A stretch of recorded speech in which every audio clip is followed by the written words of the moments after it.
Hello. Um, I just want to respond to this YouTube video that I saw just like a couple minutes ago, and it was from Painlessrisen. Now, Painlessrisen has some very controversial opinions about the Zimmerman case, especially within the black, especially among black peers. Okay, he does believe George Zimmerman is innocent. He has some very harsh views, and although he does make some strong points about the black community and race relations. I agree with some of them. Some of them I think are a little bit too harsh, but he does have some strong points about that. I just want to let you know basically what he talks about. But on this video, he's talking about why are black males homosexual?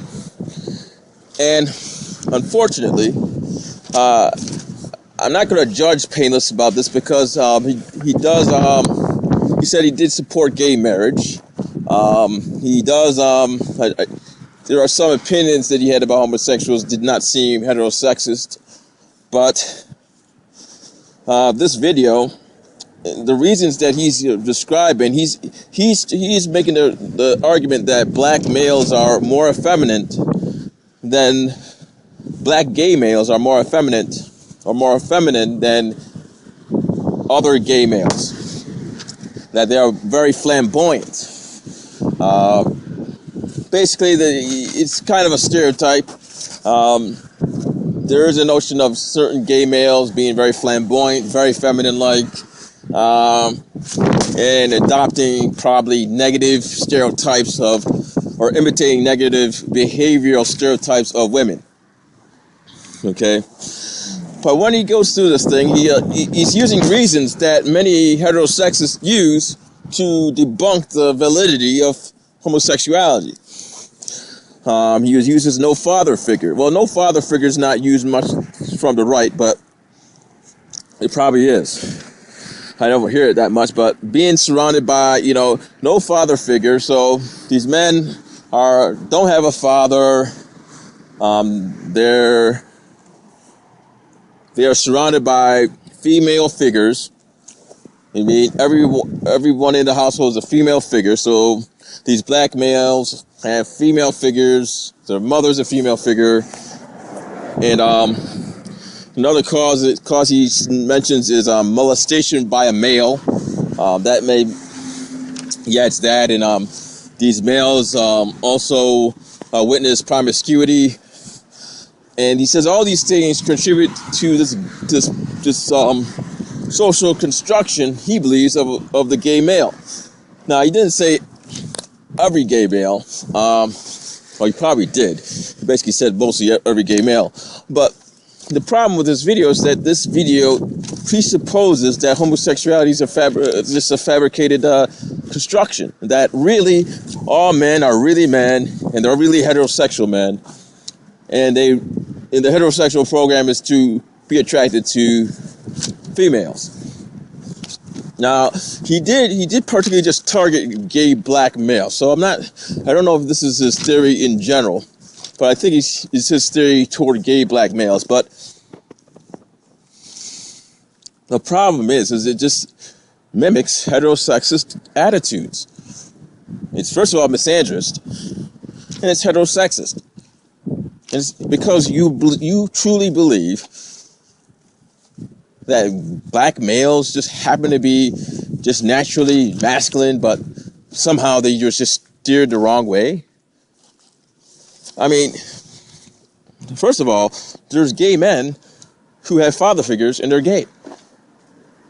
Okay, they got father figures and they're gay. And I know a gay person who has equal amount of males and females, and he's gay and he's effeminate. Okay, there's no social construction here. It's like the same repeated mythology when we try to attack the so-called promiscuous woman or the so-called mythical slut. Somehow she can't be what she says, what her behavior says she is, because overall, after all, she has a vagina and she can't impregnate, she can't have millions of babies. So therefore, if she's having more sex than she can procreate offspring, there must be something wrong. When the reality is that sex is far beyond her reproductive motives. Okay, I think Painless is he's trying to solve problems in the black community, and I understand why he's doing that. But he's trying to use heterosexual fundamentalism as some type of a blueprint on how to solve it. I don't understand why he brought up gay black males when gay black males are not the fundamental problem in the black community. Now, he wasn't as bad as there's another critic that I don't know. I think his name is Charles. He's not as bad as him because Charles makes moral proclamations that saying that homosexuality is a deviant attitude that's symbolic of the black community. Although he talks about the other main problems of straight black men.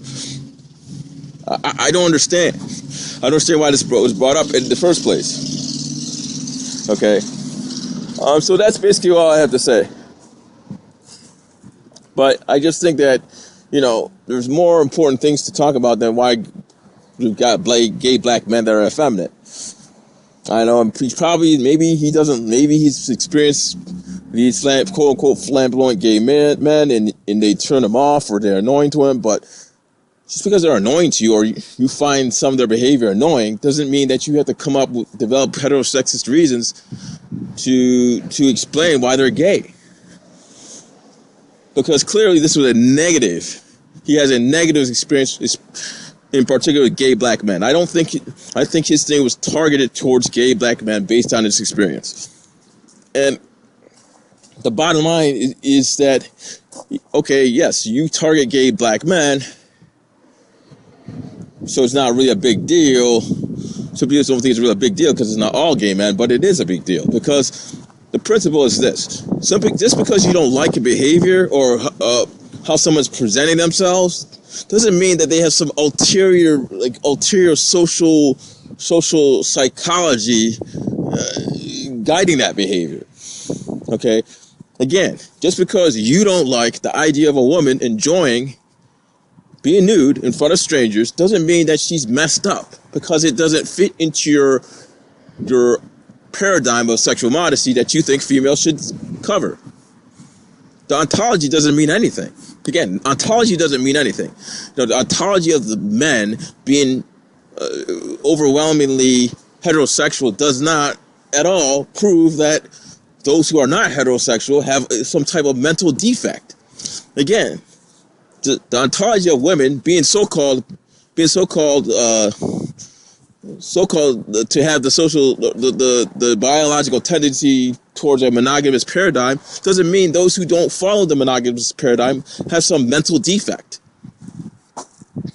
Okay? Now, often when people use these psychological theories on why people deviate from certain quote-unquote norms, it is a moral, or at least a moral or just a personal distaste towards that behavior. Now, Painlessrisen, I think that what he's trying to say is that he doesn't like a certain brand of gay males that are too quote-unquote effeminate for him. And fine, he doesn't have to like it. But he doesn't have a moral basis based upon his dislike. And his theories on why they're gay just sounds like... I put Dr. Drew in the same category. Dr. Drew doesn't like the image of women being promiscuous. So therefore, in his worldview, there must be something psychologically messed up in these women. Just because he found... yes, you may find women who have been molested and are promiscuous based on that. You may find gay men who all these social factors, it contributed to it. But I don't see the point. Okay? I can find comedians who have been fucked up and they're depressed. And you're not talking about why comedians are funny. Okay? Because there's just as much evidence of comedians being messed up, depressed, and humor being used as a vehicle to cope with that. The bottom line is this. People don't like certain behaviors, and they're using their bias to construct this idea that their behaviors are not authentic, that somehow they're just really messed up. They have a mental defect, as opposed to people simply having these natural preferences towards that behavior. It's just that simple. So I'll leave it at that. Have a nice day.